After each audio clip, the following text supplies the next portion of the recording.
Pessoal, a gente vai agora falar do último tema. E para isso, vamos trazer aqui o destaque. Vamos lá.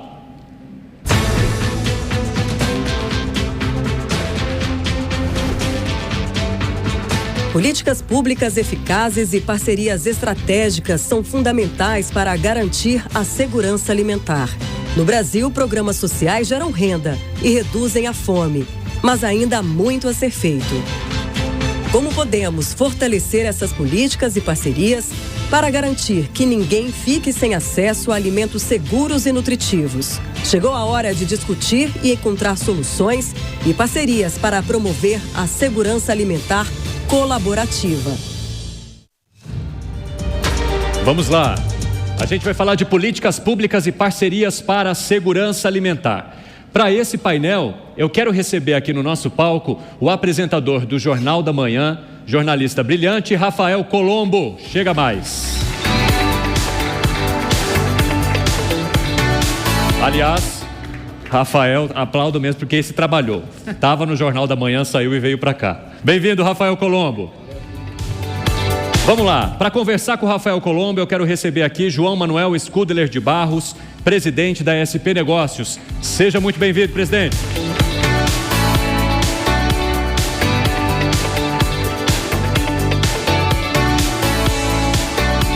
Presidente, bem-vindo. Prazer recebê-lo. Fique à vontade.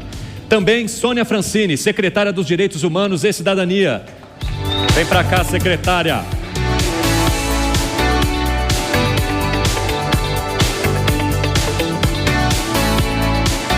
Muito bem-vinda. Prazer recebê-la. Voltar para cá, para a gente conversar também com quem nos acompanha por lá. Quero convidar Rafaela Vieira, gerente de políticas públicas do Instituto Pacto contra a Fome. Pode subir.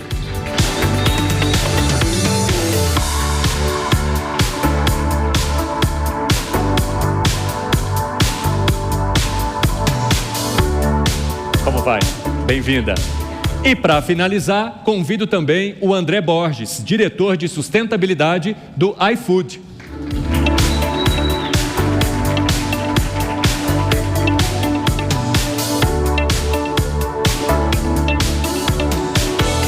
Como vai?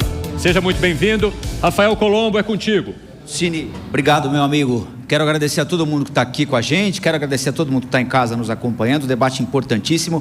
Então, como o relógio já está correndo, bom, só reforçar o que o Cine já disse, é possível que vocês façam perguntas, então o nosso pessoal está por aqui, se tiverem alguma pergunta, é só mandar para cá, porque certamente vão nos ajudar muito no debate. O relógio já está correndo, então vou ser rápido aqui para já introduzir na nossa conversa o João Manuel Scudeler de Barros, que é presidente da São Paulo Negócios, e te perguntar o seguinte, João Manuel, de que forma a São Paulo Negócios, que é uma empresa vinculada à Prefeitura de São Paulo, para quem não sabe, de que forma a São Paulo Negócios, a SP Negócios, pode intermediar, fazer a interface entre terceiro setor, iniciativa privada e poder público no combate à fome, na garantia da segurança alimentar em São Paulo. Bem-vindo, obrigado. Obrigado, Rafael, boa tarde aos colegas painelistas, cumprimentar a Jovem Pan e parabenizar por essa iniciativa. Acho que a São Paulo Negócios pode colaborar buscando aquilo que nos une, que é o diálogo entre o mercado privado, o setor público, e neste tema que é fundamental, de fundamental importância para o planeta. Dizem, eu estava olhando, Soninha, alguns dados da FAO, da ONU, de vários organismos internacionais. 733 milhões de pessoas passaram fome, ou cerca de 750, os relatórios variam, no mundo, em 2023. Num mundo com 8 bilhões de pessoas, 9%, 9% da população, sendo 1 em cada 11 no mundo, ou na África, 1 em cada 5. Então, os dados nos chamam a atenção. Os Objetivos de Desenvolvimento Sustentável, o ODS número 2 da ONU, diz que temos que combater a fome até 2030, zerar a deficiência em nutrição alimentar. Os desafios são enormes.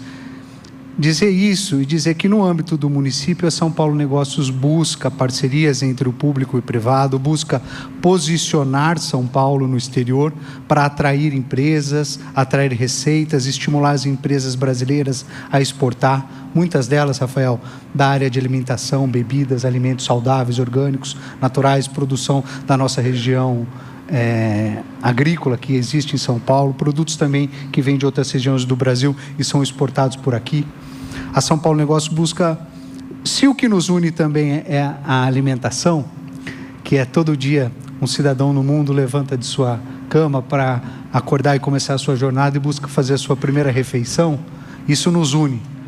É o que nos une a refeição. Portanto, a segurança alimentar, a vulnerabilidade alimentar é muito importante. Então, a São Paulo Negócio faz esse meio campo entre o público e o privado, atração de investimentos, para que São Paulo siga forte, obtenha receitas e com isso possa ter uma atitude social positiva nas suas políticas públicas sociais. Secretária Sonia Francini, bem-vinda, obrigado por ter aceito o nosso convite. O João estava dizendo que o que nos une é a refeição, né? E todos nós aqui sabemos que vamos almoçar quando terminar esse evento aqui, né? Muita gente não vai almoçar, ou vai almoçar menos do que deveria, vai almoçar e não vai jantar. Você é secretária dos Direitos Humanos e da Cidadania da Prefeitura de São Paulo. Como é que a Prefeitura lida com essa questão, secretária, que é estrutural, mas ao mesmo tempo é urgente, porque as pessoas precisam comer agora, né? Não dá para esperar o país crescer, enfim, né? Verdade. Bom dia ou boa tarde. A Prefeitura, além das ações que ela sempre teve de segurança alimentar, na educação, na assistência social e na saúde, assumiu uma responsabilidade maior durante a pandemia. O prefeito, então, era o Bruno Covas, e ele criou 2 grandes programas. O Cidade Solidária, para distribuição de cestas básicas, e era uma grande parceria com a sociedade de um modo geral. A Prefeitura recebia muitas doações naquela época, tinha um galpão enorme na Cruz Vermelha, e conseguia entregar 20 mil cestas básicas por dia. E o outro programa foi o Rede Cozinha Cidadã, para adquirir refeições prontas, para serem distribuídas, né, no modelo Marmitex. Aí era o contrário do que a gente normalmente faz como prefeitura. Como prefeitura, você gosta de comprar em escala para ter um preço melhor. Nesse caso, embora o preço fosse também vantajoso, mas a escolha foi contratar 80 pequenos restaurantes pela cidade, fechados, para que eles pudessem. Então, a prefeitura adquire a refeição pronta, ajuda a manter aquela atividade viva e entrega para as pessoas. Terminada a pandemia, esses 2 programas foram tornados permanentes, mas com um investimento muito maior da prefeitura. Hoje a prefeitura tem totalmente usa recursos próprios para distribuir 7.500 cestas por dia, 150 mil cestas por mês. Quer dizer, é uma enormidade de uma demanda que é do combate à fome, mais do que da segurança alimentar e nutricional. Porque a cesta, ela é o quê? Ela é padronizada, ela é o seco, não perecível. Não contém tudo que uma pessoa precisa para fazer uma alimentação diária completa e saudável. E continua tendo também o Rede Cozinha Cidadã, com essa distribuição de marmitas prontas, que também traz seus desafios por causa da perda da qualidade, né? Inevitável, com o acondicionamento, o transporte, o tempo entre o preparo e o consumo. Então aí a gente começou a desenvolver outros programas que, assim, combate à fome, urgente, diário, mas além do combate à fome, essa promoção da segurança alimentar e nutricional. Então, outros programas que foram criados, como a Rede Cozinha Escola, em que a gente não adquire de restaurantes, mas transfere recursos para associações comunitárias, que tem lá a sua cozinha, um pequeno refeitório, para que elas contratem pessoas do entorno, pessoas da comunidade, que passam por uma série de cursos de capacitação e também recebem um recurso para produzir 400 refeições por dia, de segunda a sábado. Aí a gente está falando muito mais de qualidade, de variedade, de alimentos frescos, aquele prato todo colorido, tudo isso que a gente pretende promover. E também um armazém solidário, que aí tem uma outra característica, que é a possibilidade de escolha. Em tudo isso que eu estou falando, a pessoa que recebe quase não tem escolha. A cesta básica é o que é padronizada, a marmita pronta você vem, você abre, vê se é beterraba ou batata doce. Na Cozinha Escola já tem uma outra relação com quem produz, é possível dizer para a cozinheira: gostei de lentilha, quando vai ter de novo?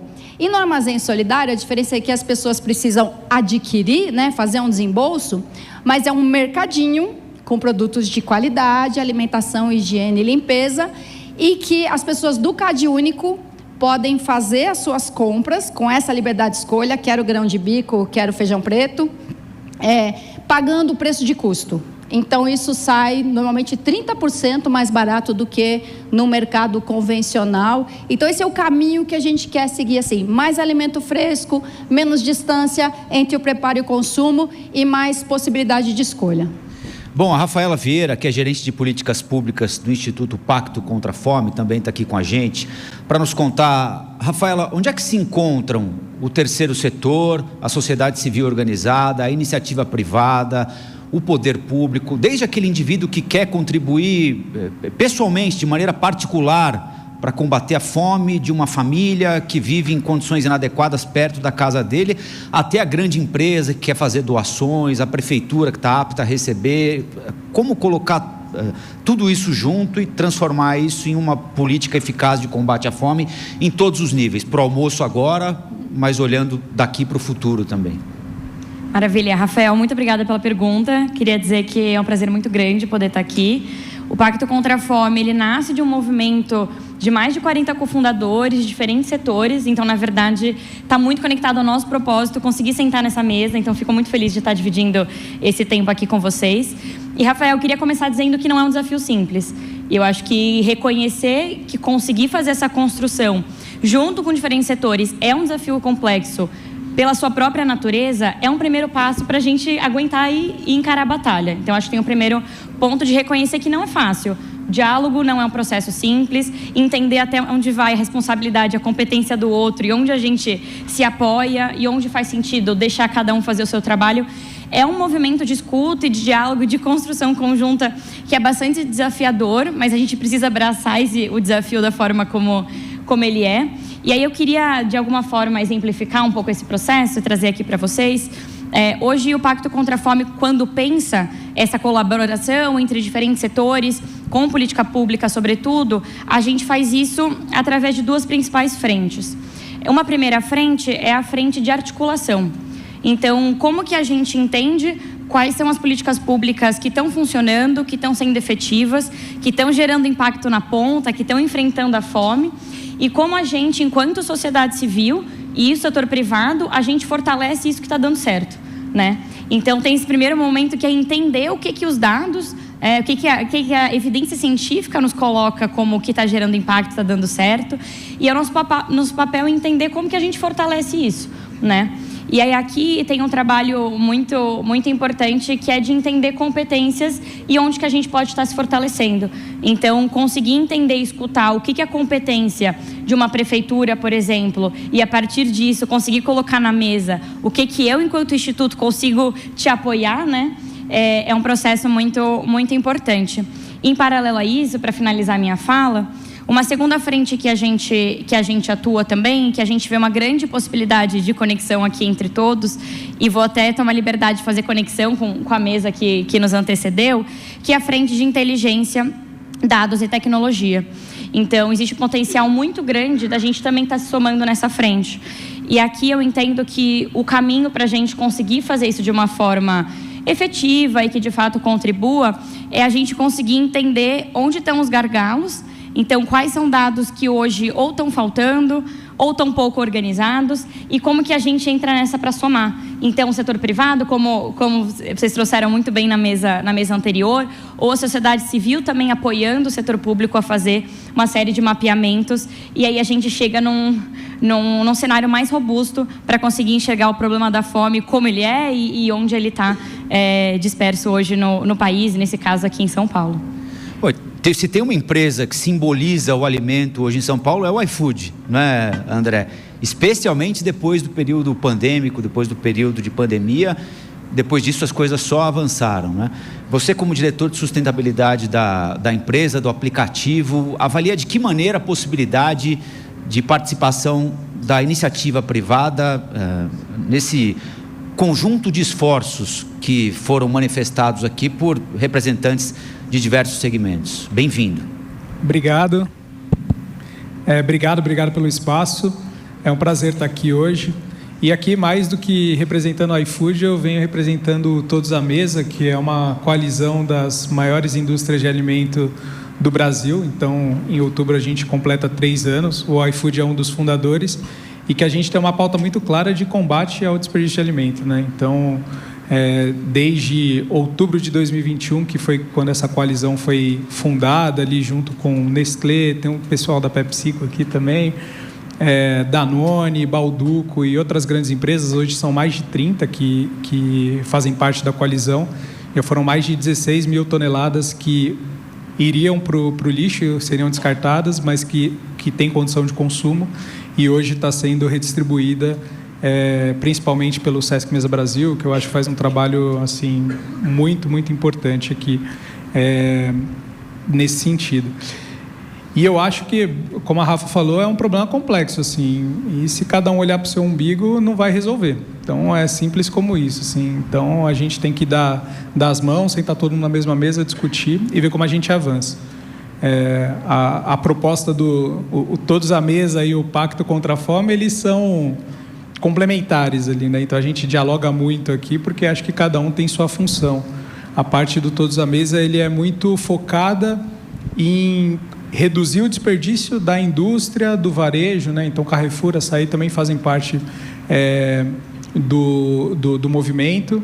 E agora, com o iFood, a gente vai começar a atuar com restaurantes. Então, também é onde a gente está ali, né? A gente tem food no nome, né? Tem a comida no nome. E é onde a gente consegue aportar maior valor, ali, onde a gente tem maior engajamento, onde a gente consegue, de fato, ter uma alavanca de mudança mais consistente.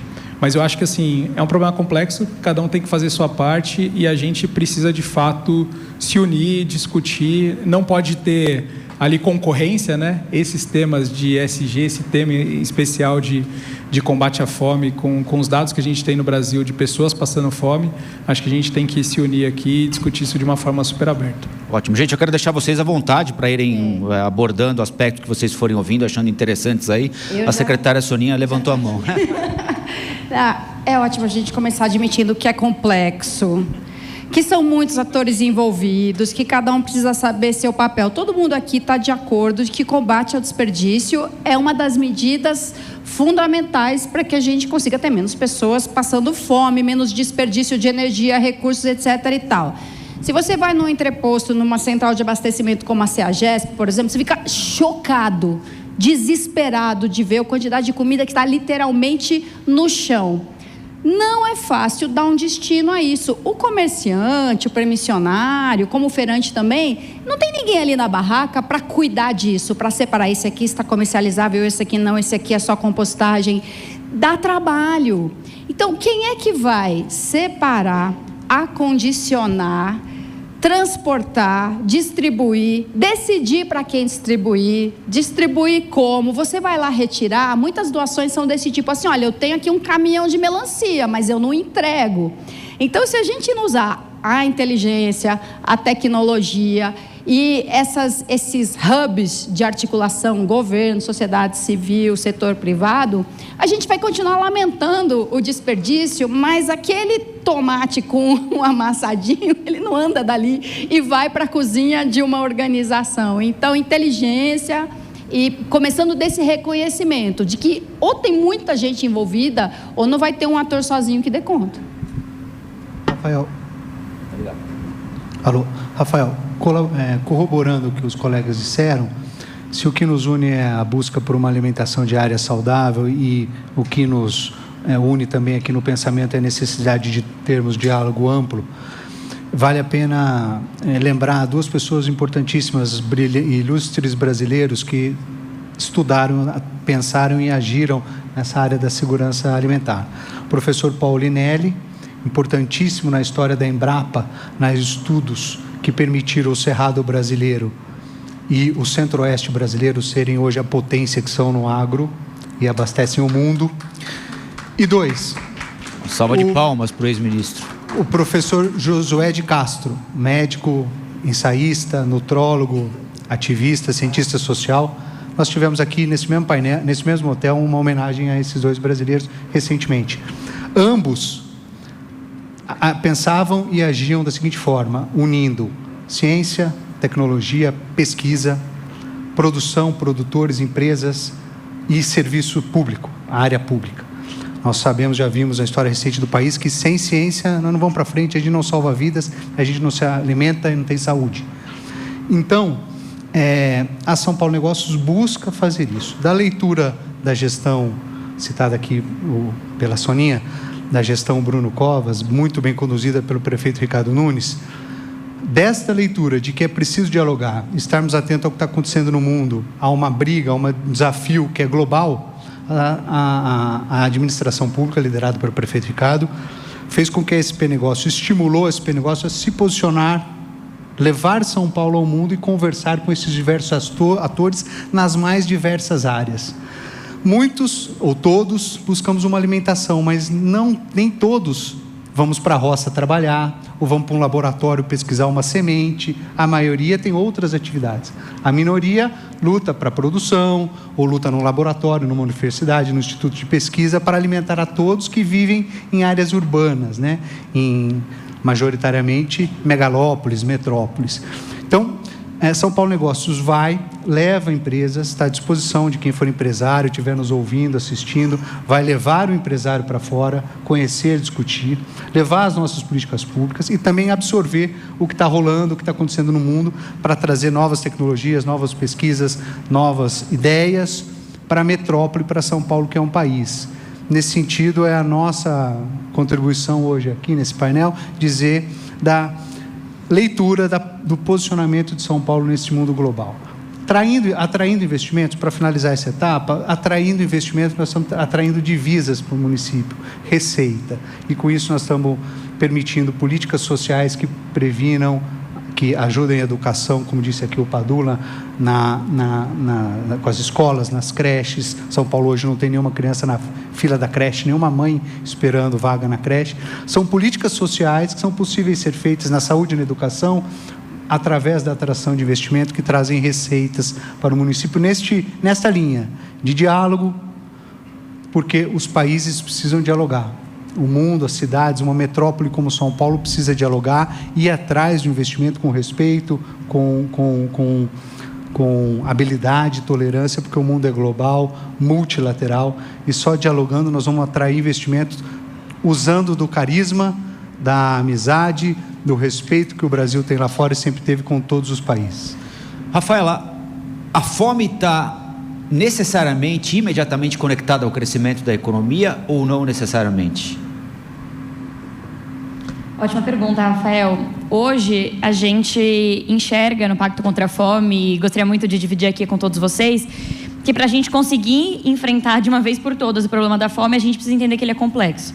Então, procurar uma única causa, que somente ela é correlacionada ao problema da fome, vai nos levar a soluções simples. Então, hoje a gente tem um entendimento que existem 4, e no Pacto a gente trabalha nesses 4 grandes eixos temáticos para olhar, pensar e nos provocar como que a gente pode estar contribuindo com o desafio da insegurança alimentar hoje no país. A gente tem um primeiro eixo, que é o eixo da gestão das políticas públicas de segurança alimentar e nutricional. O que eu quero dizer com isso? Aqui a gente vai pensar sobre orçamento, sobre estrutura de governo, quais são essas estruturas e governanças que hoje se propõem a olhar para o problema da fome no país. Tem um segundo eixo, que é aqui muito conectado com o que você traz, Rafael, que é o eixo de inclusão produtiva e acesso à renda. Então, é inegável que o problema da fome está diretamente correlacionado à renda também. Então, tem esse segundo eixo no qual a gente olha a fome, que é através da inclusão produtiva e do acesso à renda por parte da população. E aí a gente tem um terceiro eixo que vai olhar para a distribuição de alimento. Então, aqui a gente vai pensar qual que é o acesso que a população hoje tem a alimentos, e não só alimentos no geral, mas alimentos saudáveis, alimentos que de fato garantam a qualidade nutricional que aquela população precisa para se alimentar. Então, por que eu faço essa colocação? Às vezes você vai encontrar uma população que até tem renda para acessar a alimentação, mas não tem acesso a uma alimentação saudável. Não vai ter uma feira ali perto da sua casa, não vai ter uma quitanda que permita o acesso fácil e simples a um alimento de boa qualidade. E aí, em quarto e último lugar, a gente olha para a questão da transição de sistemas alimentares. Então, o desafio da insegurança alimentar hoje no Brasil, ele também está relacionado à forma com que a gente, e a Simone traz muito bem a provocação no último painel, como a gente produz nossos alimentos, como a gente transporta os nossos alimentos e, no final da cadeia, obviamente, como a gente consome esses alimentos. E aí eu dei essa volta toda para responder a pergunta, Rafael, não foi para complexificar, mas foi para trazer que, infelizmente ou felizmente, não vai existir bala de prata para a gente enfrentar esse problema. E aí o intuito aqui não é desanimar ninguém, mas é colocar na mesa a quantidade de possibilidade que a gente tem para estar junto, né, atuando nessa questão. Então, existe uma gama de políticas públicas que juntas conseguem levar a gente para uma superação dessa situação. E aqui, sociedade civil e setor privado, eu consegui contribuir na área que cabe a cada um dentro dessa colcha enorme de retalhos. André. Complementando, e aí dando um furo de reportagem aqui, aproveitando o espaço. Gostamos. Na próxima semana, a gente foi contemplado com um estudo da Bain Company, que é uma das maiores consultorias de estratégia do mundo. E eles fizeram um estudo aqui que a gente vai lançar na semana que vem, dia 29, que é justamente cruzando assim, qual que é o mapa de desperdício de alimento do Brasil, olhando o Brasil inteiro, versus qual que é o mapa da fome do Brasil, para ver se esses locais se cruzam, e ainda adicionando onde estão as infraestruturas de governo, né? Então, Banco de Alimento, por exemplo, que o Sesc Mesa Brasil, que podem redistribuir isso. Isso é super interessante, hein? Total, assim, foi um trabalho de 3 ou 4 meses ali da BEM, fizeram pro bono e eu acho que vai ser, assim, o estudo ficou incrível, a gente vai lançar e vai ser público a partir da semana que vem. Então, aqui eu acho que no painel anterior a gente falou, veio o pessoal do MIT falando da importância de você basear as coisas em dados, né? E tecnologia, informação. Então, quando você consegue cruzar tudo isso, você vai ver, putz, aqui eu consigo ter algum mecanismo que já está mais construído. Para essa outra região aqui, ferrou, assim, eu preciso de outro estudo, outra infraestrutura aqui para resolver. Mas acho que quando a gente começa a convergir esses temas aqui, a gente consegue ter mais claridade do que precisa ser feito para cada região, né? Igual a Rafa falou, não tem uma bala de prata. E para cada região, para cada cidade, a gente vai precisar de uma ação para conseguir endereçar isso minimamente, assim. Até porque no primeiro momento a gente tende a olhar, e é natural que seja assim, né? Bom até que seja assim, para quem está na rua, né? Para quem mora na rua, para quem, enfim... Mas tem... Aliás, a prefeitura sabe disso, secretária, porque quem tem casa, mas passa fome, tem só uma refeição por dia, tem feijão para meio mês, não tem carne. Essas informações são disponíveis? Elas existem? Elas não têm, assim... não tem precisão. Nome, endereço, CPF, telefone. Então, a gente tem, de fato, alguns mapas de abrangência da distância de equipamentos, que dispõe equipamentos públicos e privados que têm oferta de alimentos frescos, de qualidade e tal. Então, a gente atende muito os dois públicos, o domiciliado e aquele em situação de rua. Quando a gente fala dos números assustadores de pessoas em situação de rua, e que não param de aumentar, e não é à toa, São Paulo se desdobra, é um monstro, né? E que tem muitas ofertas de políticas de segurança alimentar e nutricional. E a oferta gera demanda, né? As pessoas vêm de outros continentes para a cidade de São Paulo em busca dessa possibilidade de acesso. Então, a gente tem alguns programas mais focados em pessoas em situação de rua, que se concentram principalmente na região central, mas não somente. E tem alguns programas para esse público invisível, né? Eu já disse, o pessoal fala que morador de rua é invisível. Não, esse é o que todo mundo enxerga. Alguns odeiam, outros abraçam, né? Mas aquela mãe que mora sozinha, que ela abre o armário assim e fala, cara, não tem um pacote de sal aqui dentro. Essa é de fato menos visível, então por isso que a gente faz esses dois esforços, 16 mil marmitas por dia, 5 mil na região central, 11 mil em muitos lugares diferentes da cidade, lá em São Mateus, lá no Cantinho do Céu. Então esse endereço da fome também, as pessoas perguntam muito pra gente, você tem um mapa da fome? Tem um mapa, Mas é como se olhar para o de trânsito e querer saber quem está no volante, sabe? A gente tem uma visão assim mais coletiva e não tanto daquela pessoa, aquela mãe solo. Isso é uma coisa que também já foi dita aqui, chama a atenção. Não é uma coisa só. Claro que renda é um fator muito importante, mas o tempo. A mãe solo que chega em casa às 10 da noite, não tem como ela seguir a nossa recomendação de descascar mais e desembrulhar menos. Ela não vai picar o tomate, bater no liquidificador para fazer um molho ali, cara. Vai de macarrão instantâneo e envelopinho que rasga. Então, para ver como são quantas coisas envolvidas, né? A mulher sozinha, a distância, casa, trabalho, tudo isso impacta na qualidade do que ela vai ter para comer, para servir. Fala, João. Não, aqui é super rápido, só para complementar, eu acho que esse exemplo que a Soninha trouxe, ele é super importante, assim. Então, quem vai ter o CPF dessa mãe solo, talvez seja a ONG ou né, que está atuando mais no local. Então, por isso que é importante cada um ter visibilidade do que é feito e atuar no seu papel. Exato. Rafael, fazer um link para encerrar a minha participação, fazer um link entre para a sua pergunta para a Rafa. Existe sim total ligação entre a saúde, segurança alimentar, nutrição com o emprego, a renda. O cidadão, o pai de família, a mãe de família, que vai trabalhar todo dia, consegue trazer o leite para casa, uma alimentação saudável, está feliz, está saudável, isso gera otimismo, e assim com a unidade familiar, é assim com a administração pública também. Então faço esse link para dizer que a atração de investimento, o bom relacionamento de São Paulo com o mundo hoje, o posicionamento nosso através de feiras, negócios, seminários, congressos internacionais em que a São Paulo Negócio, como instituição de direito privado, mas com finalidade de interesse público, atuando por contrato de gestão com a Prefeitura de São Paulo, com metas e indicadores. O Michel está aqui, Michel Cerqueira, nosso diretor de investimentos, junto com a Márcia Gomide, ter feito uma rodada internacional, fazem roadshows, divulgam as nossas PPPs, concessões de equipamentos públicos para otimizar o recurso público, economizar com Ibirapuera, com Mercadão, com Pacaembu, com a Zona Azul, fazendo concessões e podendo ter mais dinheiro para a saúde, para o emprego, para a habitação, para o social. Isso é muito fundamental para todo o cenário social da cidade de São Paulo, que hoje vive um momento muito positivo. O prefeito Ricardo Nunes, que esteve aqui na abertura, tem dito em todos os eventos que ele vai, que de 21 a 24, 51 mil empresas migraram para a cidade de São Paulo, gerando uma arrecadação extra de 1,09 bilhão para os cofres públicos. 406 mil empresas foram abertas nesse mesmo período em São Paulo.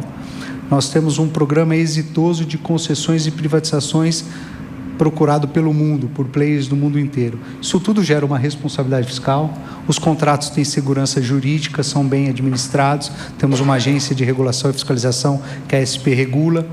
Tudo isso gera credibilidade para a cidade de São Paulo, atrai investimento e, com isso, emprego, renda e o mais importante que é, para a população, a qualidade de vida, para aqueles que aqui vivem, residem ou trabalham em São Paulo.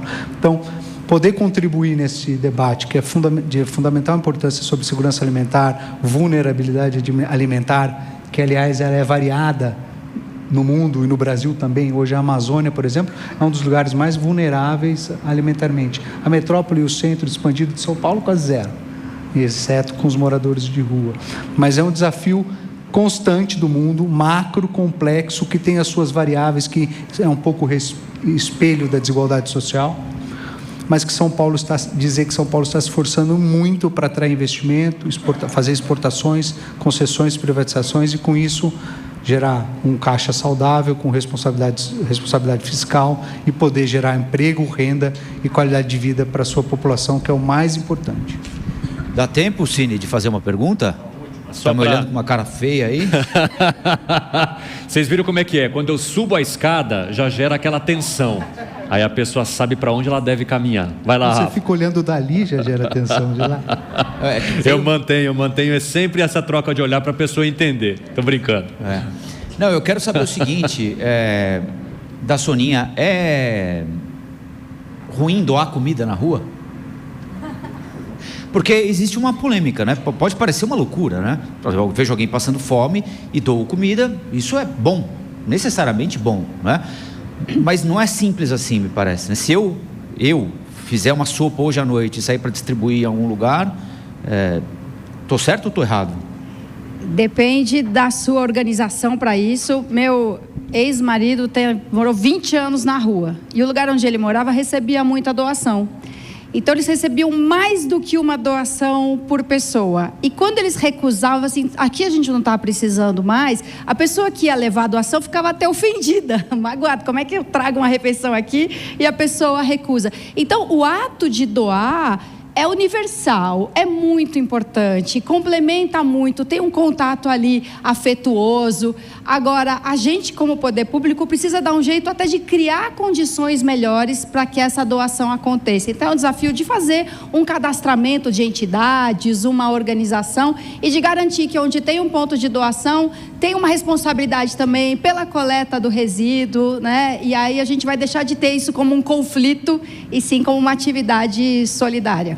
Muito bem, quero agradecer aqui ao João Manuel Scudeler de Barros, presidente da São Paulo Negócios, a Sônia Francini, secretária dos Direitos Humanos e Cidadania, a Rafaela Vieira, gerente de políticas públicas do Instituto Pacto contra a Fome, ao André Borges, diretor de sustentabilidade do iFood, a todos que nos acompanharam aqui pelo Panflix, pelas redes sociais da Jovem Pan. Certo, Cine? Certo, uma salva de palmas a todos.